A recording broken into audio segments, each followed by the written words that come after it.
Reading with your kids. Hola, ni hao, konnichiwa, assalamu alaikum, shalom, mahaba, moni moli wanji, namaste, jambo, bienvenidos. Hi, my name is Jedley, and this is the Reading with Your Kids podcast. We are coming to you from the beautiful neighborhood of Reedville in the southwest corner of Boston, Massachusetts, in the shadow of the Great Blue Hills. We are so delighted and so very honored that you'll join us in our mission to help all families grow closer through reading. Please be sure to tell all of your family and friends about the show. Tell your kids, teachers, principals, and librarians. And please be sure to subscribe to the show on the iHeartRadio app, on Spotify, Apple Podcasts, Amazon Music, Himalaya, Ghana, Podcast Addict, Good Pod, wherever you find your podcast. Oh, Merry Christmas, everyone. It's so wonderful to have certain traditions that have grown up here around the Reading with Your Kids podcast. One of my favorite traditions is sharing an original story created just for this podcast by our friends over at Catholic Teen Authors. We have four of the group with us today. First, joining us from Jacksonville in Florida, Antony Kolenc. Tony, how are you? I am doing very well and just glad to be back with my great colleagues at Catholic Teen Books and with you, Jed, on your awesome podcast. Thanks for having us again. You are most welcome. Tony, remind everybody, we just actually had you on the podcast celebrating your latest book. Remind everybody of the title, please. Yes, so I'm the author of the Harwood Mysteries medieval fiction series, and book 5 just came out in October 23, and that was Murder at Penwood Manor. I love it. I love it. Join us from Colorado, the person who helps put this together every year. Welcome back, Leslea Wahl. Hey, Leslea, how are you? Hi, thanks for having us again. This is one of our favorite things we do every year. It's such a fun time. I really love it. And as I believe that one of the things that you folks do with this original story that you guys create is that you publish it on Amazon as an ebook, and then you take the proceeds and donate it to a charity. Am I right? Yes, that's right. And so they're all available on there, and through our website too. You can find the links for them at catholicteenbooks.com. And yeah, it's just a fun way that people can have this nice little story, but then any of the proceeds go to, Carolyn can remind me of the name, as I always mix up the two different words, Cross Catholic. Is that right, Carolyn? That's it. Yeah. Cool. And so they help, the poorer areas of the world. And so it's just a little way to give back. Yeah. And to remind everybody the title of your latest book? Yeah, my latest one is called Charting the Course, and it's perfect for the holidays because it's set on a cruise ship between Christmas and New Year's. Ooh. And the main character is on the boat with her estranged dad for the holidays, and she's not happy to be there, and especially because he's there on his 30th high school reunion. So, of course, there's a mystery and some little innocent romance as well. Excellent, excellent. Also joining us from Hershey, Pennsylvania, we have Carolyn Astfalk. Hey, Carolyn, how are you? Good morning. I'm doing great. Thanks so much for having us back. Delighted to have you back on. Remind everybody your latest book, please, Carolyn. My latest is probably just my collaboration with all these great authors with Catholic Teen Books. The anthologies we've done, including Ashes, which is geared more towards Lent, which is, even though we're right before Christmas, right around the corner again. So I've contributed a story to that, and we get to actually take our time with those stories and not write them on the fly like this. So I appreciate being part of that. Yeah, and can you tell everybody, I think people sometimes, we've been celebrating the season of Advent. And can you tell folks in the Catholic tradition the difference between the Advent season and the Christmas season? Well, the Advent season is a season of preparation. So we're preparing our hearts for the coming of Jesus, both as a little baby in the manger on Christmas Day, and then we're also preparing for the second coming of Christ when he comes again. So it's joyful, sort of penitential, like a mini Lent, but preparation for the Christ child. Also joining us from the United Kingdom, it's Corinna Turner. Hey, Corinna, how are you? Hello, I'm good. It's great to be back again. Yeah, I'm excited to have you back. Now, Carolyn reminded us what the Advent season is all about. Can you tell us what the Christmas season means for you? The Christmas season is celebrating Jesus' coming. And of course, it's very important because if he hadn't come as a baby, we wouldn't have had the resurrection. So it's a very joyful time of year. Yeah. And it's nice to celebrate with family. Yeah. And as our pastor, Father Wright, before he retired, always used to tell us, is keep your decorations up until the Feast of the Epiphany, or as they call it in Latin America, the celebration of the Three Kings. That's when the Christmas season ends. So many people, the day after Christmas or 2 days, they take down the tree, but it's important to keep that tree, keep that celebration going throughout the whole season. Absolutely. Yeah. Up until 12th night. Yeah. Corinna, tell everybody your latest title, please. Yeah, my latest book is called What's Done is Done, and it's book 10 in my Unsparked series, which is a Christian dino dystopian series, so it's quite adventurous. And I'm just about to launch another saint book, which is called A Lion for a Tomb, and that's about St. Ignatius of Antioch. Ooh, excellent. I'm excited. Well, I'm really excited about this original news story. Every year I give our friends a prompt, and they put their creative juices on superpower and come up with this amazing story. I was told that this year's story is called The Gift of the Angel Tree. Who's starting? Who's reading the first section for us? The first section is by Marie Keiser, so I'll read it. Excellent. Yes, Marie wasn't able to join us today. She has some little kids, little gifts of joy running around her house, so probably a little bit too busy to join us this morning. Okay. Yeah. Okay, The Gift of the Angel Tree, Section 1 by Marie Keiser. Chicago, 1893. I don't want to talk about Christmas presents. Jenny Malone put her hands on her hips and jutted out her jaw stubbornly. It made her look just like Bridget. You know why I'm here. Patrick Boylan glared right back at her. Jenny might have gotten her jawline from her mother, but the red hair half hidden under that plumed hat had come from him. And why shouldn't I spend my money on my daughter? God knows I worked hard enough for it. Why shouldn't I get you something nice? You know what I really want, Dad.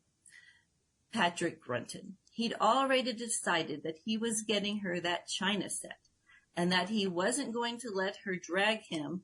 I want you to come back to church. Patrick grunted again. Those newfangled gas heaters made the house too dang hot. I went to church for 60 years and did my duties. I've never touched liquor or set foot in a tavern like all those good-for-nothings who give us Irish a bad name. Your mother and I worked hard, saved money, didn't waste anything. We donated to the church every Sunday, even when we barely had enough to put food on the table. But when your mother was dying, none of that made a difference. God took her from me just the same. Why should I pretend that? Jenny sank down in the parlor settee, and the one that Bridget had upholstered. She loved that rich blue silk, and she'd been so proud to be able to buy it. Father, you've been through all this. Mother never gave up believing, even when she was suffering the most. Please, even if you can't feel, come to church for me. Patrick ran a finger under his collar. I'll go one of these days, he muttered. Happy? No, because you've said that before. I'm not falling for it again. What would make me happy is if you would come to Holy Family with me right now. Right now? I'm not dressed for church. He was almost out of clean shirts, too. He'd have to bring them down to Mr. Wong's laundry. The man barely spoke 3 words of English, but the shirts always came back sparkling white with perfectly smooth, stiff fronts. The Wongs even turned the collars when they started to show wear. Jenny pulled a dainty watch from her dress's watch pocket and popped open the lid with a flick of her wrist. We have plenty of time. I'll wait. She threw him a smile. What about your children? Patrick stalled. Don't you need to get them ready? Jenny swung the watch back and forth on its chain and grinned. Sean is walking to church with the big boys, and the little ones are staying with their aunt. I have nothing at all to do this morning. But it's cold outside. My knees are aching. I can't walk all the way to Holy Family. Some other day when it's not so blustery. Oh, but you don't have to walk. Jenny tilted her head back to smile at him sweetly. We'll take the streetcar. Patrick glared at her for a long moment. He wasn't getting out of it today, was he? He knew Jenny too well. I'll get dressed, he sighed, and heaved himself out of his chair, knees creaking. When Jenny set her mind on something, heaven help the man who tried to stand in her way. They walked to the streetcar stop and huddled there against the cold. Jenny's elegant fur-trimmed jacket didn't look warm enough to keep the wind out, but she didn't seem to mind. She was probably too revoltingly pleased with herself to notice anything else. A group hurried by, bundled up in threadbare wool coats. The women wore bright headscarves on their heads, and as they passed he heard foreign words. Czechs, probably. Maybe Poles. How should he know? There were so many of them in this city now. It seemed like every new train brought more, them and the Italians. Things changed so fast these days. Back in Ireland, his family had lived in the same small village for generations, right up until the potato famine had driven them out. He still remembered traveling across the Atlantic on that stinking, overcrowded wooden ship. His cousin Kieran had died during the voyage, along with so many others. Changes. The streetcar pulled up and they got out. It never failed to amaze him just how fast the streetcar could take him across town. Before he realized it, he was standing with Jenny in front of Holy Family's white stone facade. Bells rang out from the lofty bell tower, indicating Mass would start soon. The last time he'd been there, those bells had been tolling Bridget's death. Jenny tucked her neatly gloved hand into his arm and pulled him gently towards the door. Everything looked exactly the same as it had 3 years ago, except for the little evergreen tree in the vestibule. What's that about? He asked Jenny, pointing at the tree, which seemed to be covered with small squares of paper. Oh, I'd completely forgotten. Jenny pulled him to the direction of the tree. It's Father Tolton's idea. There's a lot of men out of work right now since the Columbian Exposition closed back in October. He thought it would be good if we put together some things to help them and their families this Advent. Here. She pulled a couple cards off the tree, tucked one into her own pocket, and handed the other to him. You should do one. Patrick blinked. Father Tolton? That name sounds familiar. He's not the black priest, is he? Even though he hadn't been attending Holy Family, he'd heard that news. Black priests. What would they think of next? Jenny nodded. Sure is. You should hear his sermons. He studied in Rome. Inside the church, the congregation started a hymn. Jenny pulled his arm again. Mass is about to start. Let's go. Patrick absently tucked the little square of paper into his coat pocket, took a deep breath, and went inside. Satisfied now? Patrick assumed an air of nonchalance as they descended the stairs from Holy Family. He'd worn a mask of indifference throughout the Mass, going through the motions of kneeling, sitting, and standing as much as his aching knees allowed. Inside, he'd been anything but unaffected. Every inch of the church brought unbidden memories of Bridget. The first time he'd glimpsed her hurrying out the doors, her head veiled, her arm looped with her friends. The cold and snowy night he'd accompanied her to midnight Mass, the snowflakes melting on her wool coat as they entered the sanctuary.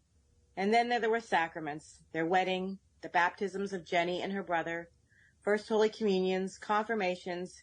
His chest heaved as he recalled the joyous moments when his heart was filled with love, pride, and a firm sense of God's peace and protection.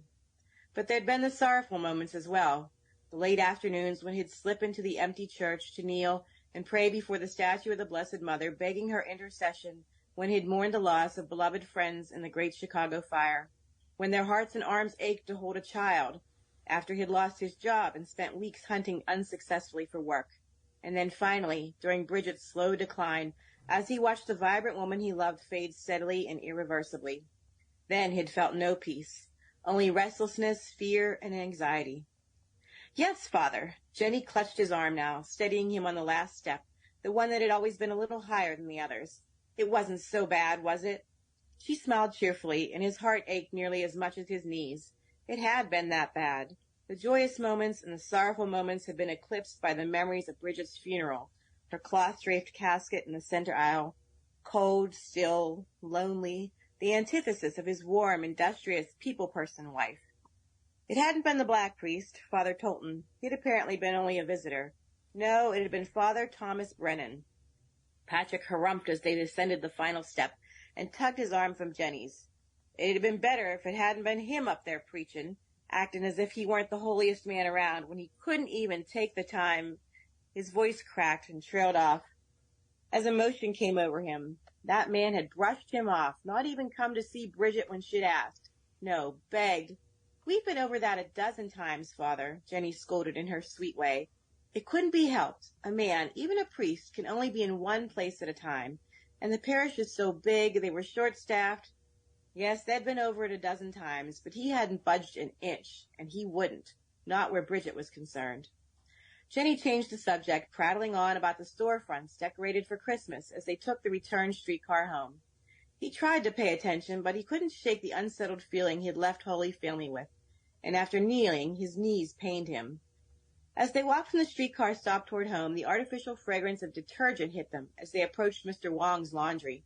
Steam escaped as the front door opened, and a man in a suit and topcoat hurried out, his laundered garments draped over an arm. "Oh, your laundry!" Jenny exclaimed. "We can pick it up now." She frowned and plucked at loose threads on his coat sleeve, wrinkling her nose. "And you can have your coat cleaned. Mr. Wong will have it ready for you in no time." He supposed his coat could use a cleaning. "Fine, let's stop." The temperature inside the laundry felt a full 10 degrees warmer than the outdoor air, and Patrick easily shrugged out of his coat as he and Jenny approached the counter. A child wailed from somewhere in the back, followed by indecipherable Chinese chatter between a man and a woman. Sounded like a marital spat to him, but what did he know of their language or their culture? All he knew was they did a fine job, and Bridget had trusted Mr. Wong with her best garments. Jenny tapped the silver bell on the counter, summoning Mr. Wong to the front desk. Only it wasn't Mr. Wong. A teenage boy, perhaps one of Mr. Wong's many sons, hurried to the desk, smiling eagerly. "Can I help you?" "What do you know? Fluent English." Heavily accented, but Patrick would surely have an easier time communicating with this boy than Mr. Wong. "We're here to pick up my father's suit, and we'd like his coat cleaned. He has shirts, too." She glanced at Patrick. "Can you bring those down later, Father?" "Another trip out today," he sighed. "Yes, I suppose so." He glanced down. "This is my last clean one." The boy didn't speak, but nodded quickly, assuring them that he comprehended. "Yes, sir. And here's the coat." Patrick slid it onto the counter, placing his hand over the exterior pocket and pushing it toward the boy. "You Mr. Wong, son?" "Yes, my name is Muchen." He slid the coat toward himself and then thrust his hand in each pocket. From the interior pocket he withdrew the little square of paper Jenny had handed Patrick on the way into church. He'd already forgotten about the paper tag from the little tree in the vestibule. The boy handed it to Patrick. "Here, your paper." Patrick accepted it, and while Muchen went to retrieve his suit, and Jenny gazed out the steamed window front, he turned over the paper. He couldn't make out the first word, not in the dimly lit store. He twisted, hoping to take advantage of the natural light outdoors. The second and third words stood out clearly. Tea canister. His brow furrowed. Some kind of tea canister?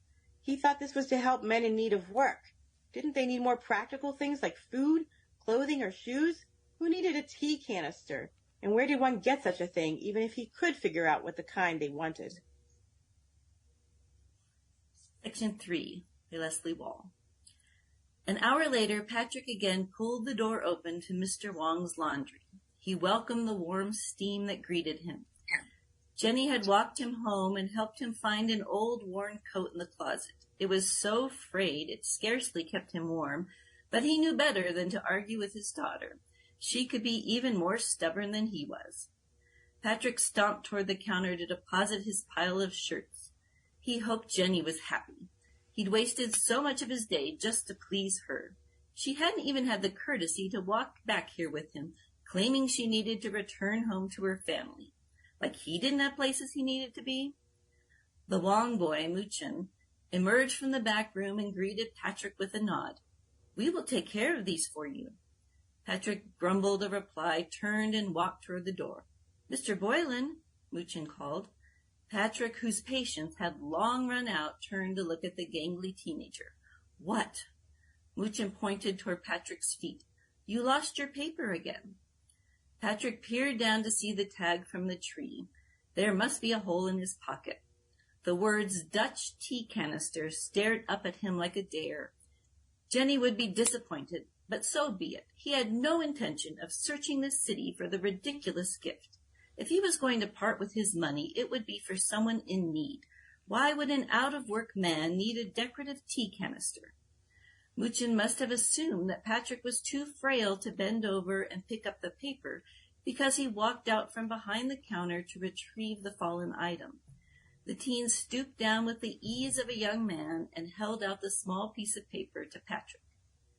Patrick shook his head, his ire having reached its boiling point. "Someone wants me to buy them a tea canister. Can you imagine asking for something so extravagant from a stranger?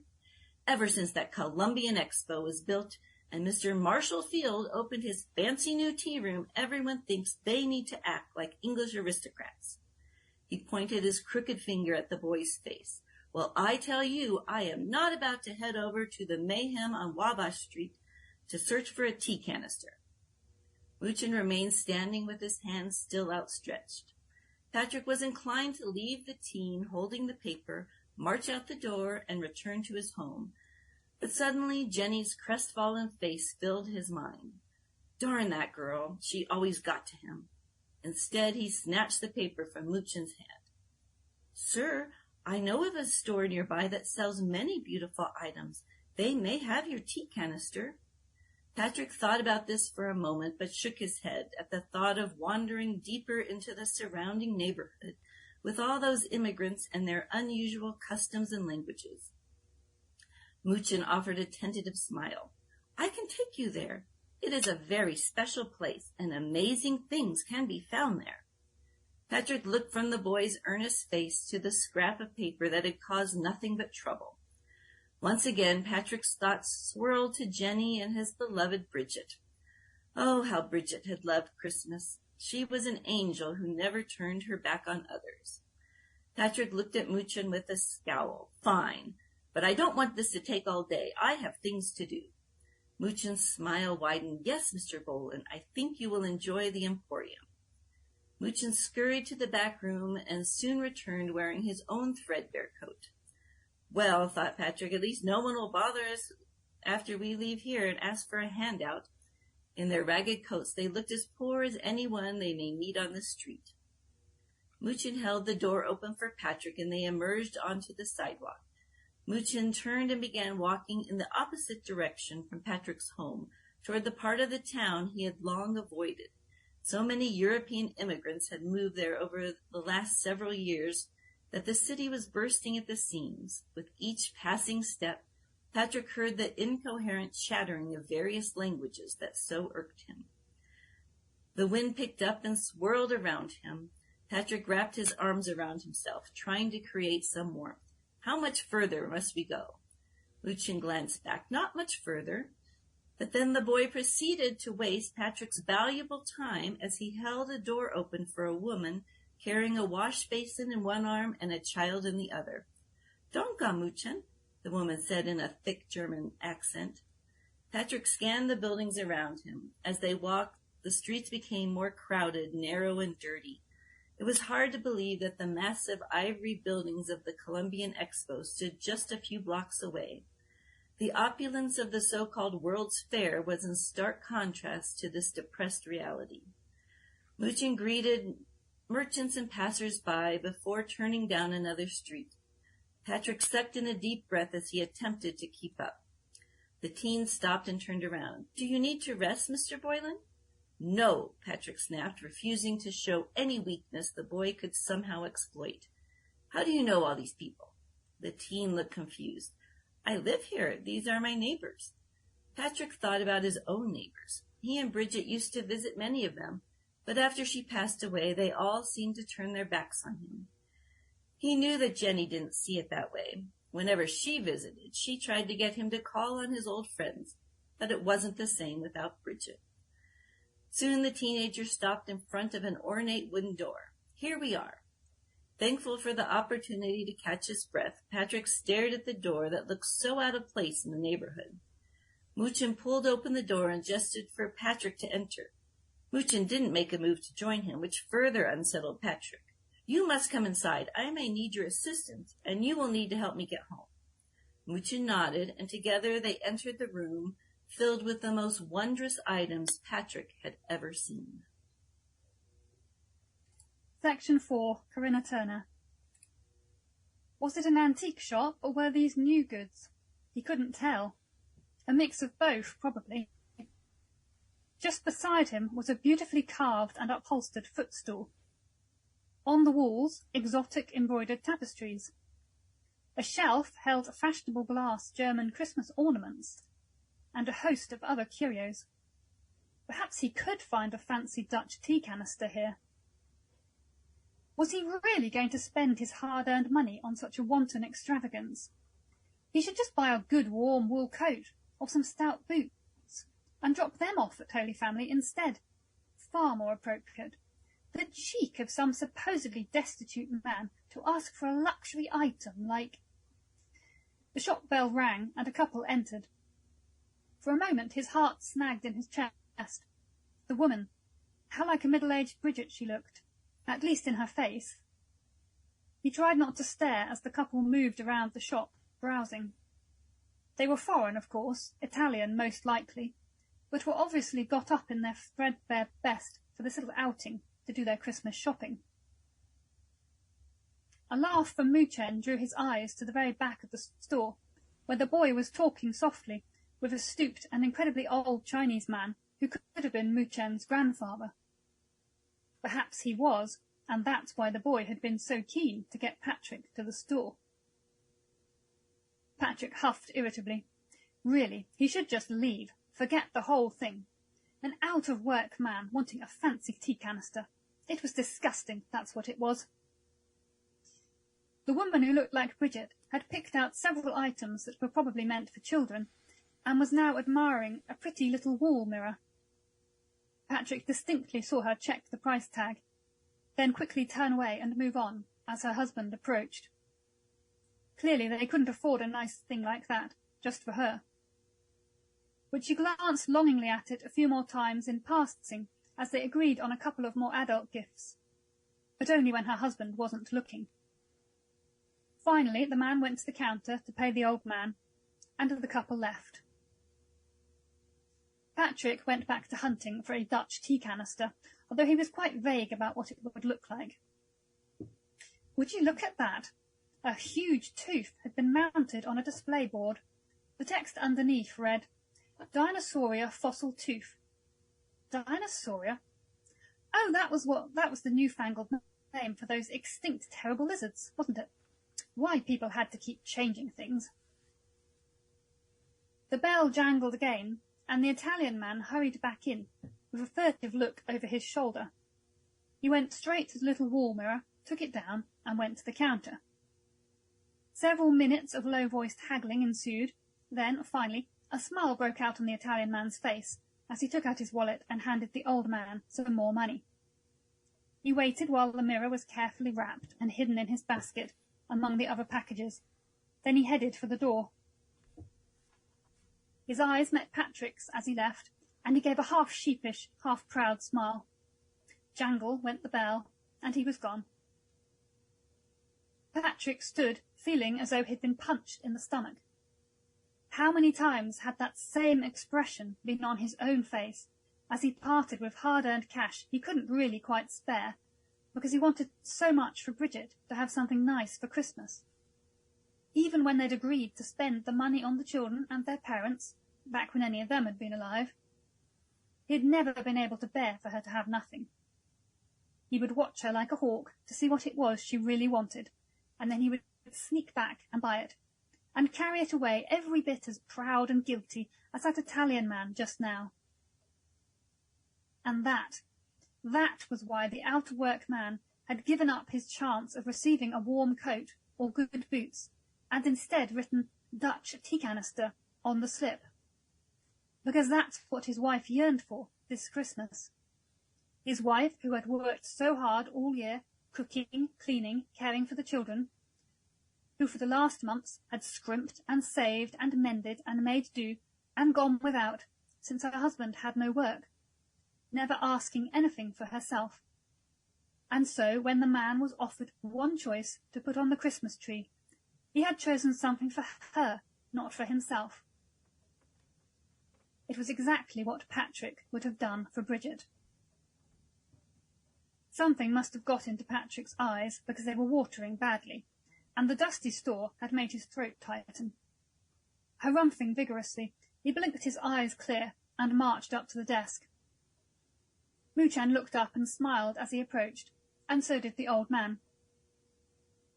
Muchan, did you happen to ask your grandfather if he has a Dutch tea canister? Surprise crossed Muchan's face. Then he smiled. This is not my grandfather, sir. Mr. Otani is from Japan. The store was suddenly very hot and stuffy. But that's really close to China, isn't it? As though that made them any more likely to be related. What a stupid remark. Muchen and the old man exchanged a look of mutual, gentle amusement. A rather condescending look, really. But, well, comparatively, was all Muchen said. Patrick cleared his throat again. Anyway, does he have a Dutch tea canister? I have 3, said the old man, in very clear, cultured English with a marked British accent. The store temperature jumped another few degrees. Patrick hastily directed his words to the old man instead of Muchen. Could I see them? Certainly, sir. The old man went to a shelf and brought back 3 medium-sized canisters, lining them up on the counter. Patrick picked them up one by one, determined to choose the very best of them. 2 had the sort of decoration he'd been vaguely expecting. The 3rd, he peered at it, trying to make it out. Fanciful beasts ran all around it. He had no idea what they were supposed to be. He almost snorted and set it back down, then paused. Bridget would have exclaimed over this one, pointing at the different creatures and guessing what they were. Maybe the eventual recipient would like it just as much. He pulled off the lid to check he wasn't being sold something with hidden defects. The inside was a startlingly rich blue colour, very nice indeed. But as he went on staring down into it, his head swam. Or perhaps it was the darkness inside the canister that was swirling. He probably ought to sit down, but he couldn't quite look away. Final section, Antony Kolenc. Patrick opened his eyes and found himself propped up in a plush chair in the corner of the Chinese emporium. He was staring into the wide brown eyes of a large black man, wearing the clerical collar of a Catholic priest. "Are you well, my friend?" The priest had a deep, thick accent and concern in his eyes. What happened?" Patrick said, trying to stand. Muchen rushed to his side. "Sit for a moment, Mr. Boylan. You fainted." Fainted? Perhaps walking about town and all this thinking about Bridget was finally getting to him. Maybe he would be following her to the grave this Christmas after all. But if he were to die, would he be joining her in heaven or going somewhere else? The priest nodded to him. "You would have hit the floor if Muchen hadn't caught you. I saw the whole thing from the window." Patrick sat up straighter. "Thank you, son. I think I'm feeling a bit better now." Then he took a second look at the priest. Perhaps a bit too long of a second look. Muchen nodded. "This is Father Tolton from Holy Family. He helped lift you to the chair." Maybe God was toying with him. This was probably the only black priest in Chicago, and it was he who happened to be walking past this shop at the exact right moment. Still, better him than that holier-than-thou priest with no time for Bridget, that Father Brennan. "I often take this route on my way to Mr. Wong's laundry to check on his family," Father Tolton said, with a supportive smile. As if it weren't odd enough that Holy Family had its own black priest, it turned out the man liked to roam around the wrong side of town checking on Chinese families. Patrick couldn't help asking, "And why do you need to check on Mr. Wong's family?" The priest exchanged a look with Mu Chen, and the teen explained in a low voice, "Holy Family has been kind to my father and brother since our mother died on Christmas Eve 3 years ago." Christmas Eve? The room grew warmer around Patrick. 3 years ago? That was the same night his beloved Bridget had died. More mischief from God, no doubt. This Chinese family had suffered a great loss on the same night as himself. But how could God take this boy's mother on Christmas Eve, a night that was supposed to be so good and holy? That was the year the flu swept through all the cities, my first winter in America, Father Tolton said. Thanks be to Jesus, Mu Chen said. Only a priest would have spent Christmas Eve making his way through streets with so many sick immigrants, especially on our Chinese block, where so few of us celebrate Christmas. You celebrate Christmas? Patrick had never heard of Chinamen believing in Jesus. Does your family go to Holy Family, then? Mu Chen nodded. My family became Christian in San Francisco. The Franciscan friars were kind to the Chinese when so many others in California hated us. The state even passed a law stopping us from getting jobs. That's when my family moved east to Chicago. Patrick felt ashamed. Just a few years ago, the newspapers had made such a fuss about the new Statue of Liberty built to greet immigrants coming to America. Someone had even written a sonnet to help raise money for the statue's pedestal. In the poem, Lady Liberty was supposed to be saying, "Give me your tired, your poor, your huddled masses yearning to breathe free." But America hadn't always been kind to immigrants. Not to him and all those Irish families fleeing the famine. Not to the Italians, and not to these Chinamen. Maybe Patrick had been wrong to prejudge the priest just because of his skin color. The man had a kind heart for those in need, helping Chinese families, designing evergreen angel gift trees for men out of work, lifting fainting old curmudgeons onto chairs. He turned to the priest. It was kind of you to take care of a grieving Chinese family on such a frigid night as that one. Christmas Eve 3 years ago had probably set a new freezing record. But Father Tolton shook his head. I was not the one. I was still in New York that year. It was Father Brennan, the Irish priest, Mu Chen said. He was the one who came to us. Father Brennan? Could it be, then, that the very reason poor Bridget had died without a priest was because of the death in this poor boy's family? But seeing the pain in Mu Chen's eyes, could he really hold it against the boy for losing his mother on Christmas Eve? Oh, this was the third instance of God toying with him that day. But maybe God wasn't playing around. Maybe this was something else. Didn't the creator of the universe have something better to do the week before Christmas than confront a grumpy old man with the truth? Mu Chen handed him the Dutch tea canister with the rich blue color inside. Will you buy this one, Mr. Boylan? It's very strong. It didn't even break when you fainted. Patrick took the canister into his hands, the angel tree gift, a perfect gift of kindness for an overworked wife whose husband cannot afford it. Of course, Mu Chen. Of course I will. After paying the old Chinese man for the canister, Patrick exited with Mu Chen and Father Tolton. They walked at his sides as though they were worried that he might faint again in the middle of the street. They headed back toward Holy Family to deliver the tea canister. Then Patrick would return home for a cup of tea and an early bedtime. Can I ask you something, Father? Patrick said as they neared the church. Anything. Why does God do it? I mean, why allow people to die on Christmas? That seems cruel. Not cruel, Mr. Boylan, Mu Chen said, answering for the priest. A blessing. That's what Father Brennan told us. Jesus came down from heaven to be with us at Christmas. So what better night for my mother to go up to heaven to be with Jesus? The priest made the sign of the cross. The boy is right.